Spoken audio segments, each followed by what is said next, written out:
ಆತ್ಮೀಯರೇ, ನಾವು ಇವತ್ತು ಬಾಗಲಕೋಟ್ ನಗರದಲ್ಲಿರುವ ಉತ್ತರ ಕರ್ನಾಟಕ ಜಾನಪದ ವಸ್ತು ಸಂಗ್ರಹಾಲಯದ ಬಗ್ಗೆ ತಿಳಿದುಕೊಳ್ಳೋಣ.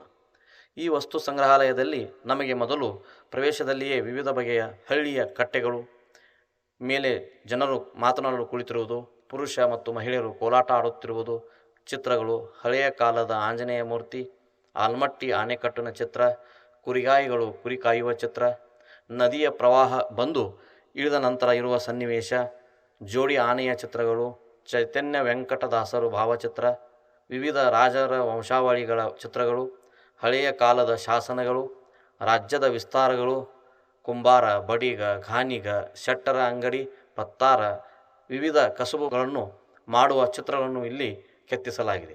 ಗೌಡರ ಮನೆಯ ಪ್ರವೇಶದಲ್ಲಿ ಎಮ್ಮೆ ಮತ್ತು ಕೋಣಗಳ ಚಿತ್ರ, ಎತ್ತುಗಳ ಚಿತ್ರ, ಮಹಿಳೆಯರು ಮನೆಯಲ್ಲಿ ಕೆಲಸ ಮಾಡುತ್ತಿರುವ ಚಿತ್ರ, ಮನೆಯಲ್ಲಿ ವಿದ್ಯಾರ್ಥಿಗಳು ಅಭ್ಯಾಸ ಮಾಡುತ್ತಿರುವ ಚಿತ್ರ, ಬಾಲಕಿಯರು ಕುಂಟೆ ಪಿಲ್ಲೆ ಆಟ ಆಡುವ ಚಿತ್ರ, ಯುವಕ ಕುರಿ ಮೇಯಿಸುತ್ತಿರುವ ಚಿತ್ರ, ಬಾವಿಯಿಂದ ಸ್ತ್ರೀ ಪುರುಷರು ನೀರು ತರುತ್ತಿರುವ ಭಾವಚಿತ್ರಗಳು ಮನಸೂರೆಗೊಂಡಿವೆ. ಶಾಲೆಯ ಮುಂದೆ ವಿದ್ಯಾರ್ಥಿಗಳು ಆಟವಾಡುತ್ತಿರುವ ದೃಶ್ಯ, ಜೋಕುಮಾರ ಸ್ವಾಮಿ ಪೂಜೆ ಮಾಡುತ್ತಿರುವ ದೃಶ್ಯ, ಆಕಳು ಹಾಲನ್ನು ತೆಗೆಯುವ ಚಿತ್ರ, ಹೀಗೆ ಹಲವು ವಿವಿಧ ಬಗೆಯ ಚಿತ್ರಗಳನ್ನು ಈ ವಸ್ತು ಸಂಗ್ರಹದಲ್ಲಿ ನಾವು ಕಾಣಬಹುದು. ಧನ್ಯವಾದಗಳು.